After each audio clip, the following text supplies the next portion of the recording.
যদি বলে যে আমাকে চায় না, আমি কোনোদিনই থাকবো না। এটা যেদিন থেকে আওয়ামী লীগের আমাকে আমার অবর্তমানে আমাকে আওয়ামী লীগের প্রেসিডেন্ট করেছিল, তখন থেকে এই শর্তটা মেনে যাচ্ছি এবং এটা ঠিক দীর্ঘদিন হয়ে গেছে।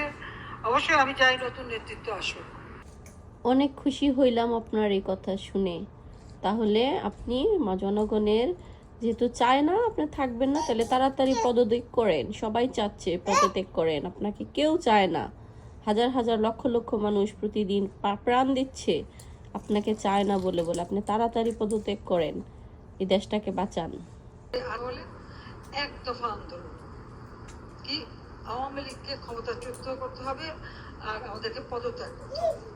আমার প্রশ্ন, জাতির কাছে প্রশ্ন, কি অপরাধ আমাদের কাছে প্রশ্ন, কি অপরাধ আমাদের? আমরা কি অপরাধটা করছি? কি বললেন এটা? একটু আগে না বললেন আপনি যদি কেউ চায় আপনি চলে যাবেন, পদত্যাগ করবেন?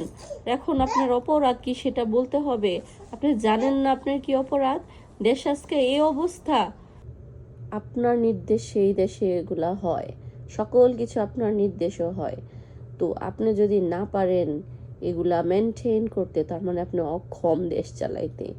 ইহকালের কথা সুচিন্তা না করলেও পরকালের কথা চিন্তা করেন এবং এগুলা তাড়াতাড়ি বন্ধ করেন। যদি না পারেন তাহলে গদি ছাড়েন, কারণ যার এগুলো করার ক্ষমতা নাই তার ওই অবস্থানে বা স্থানে থাকারও অধিকার নাই। এটাই আমাদের চাওয়া, এটাই চাই। সবার সাথে শেয়ার করে দেন, বেশি বেশি শেয়ার করেন, আর আমার চ্যানেলটা সাবস্ক্রাইব করে দিন আরও ভালো ভালো ভিডিওগুলো দেখার জন্য।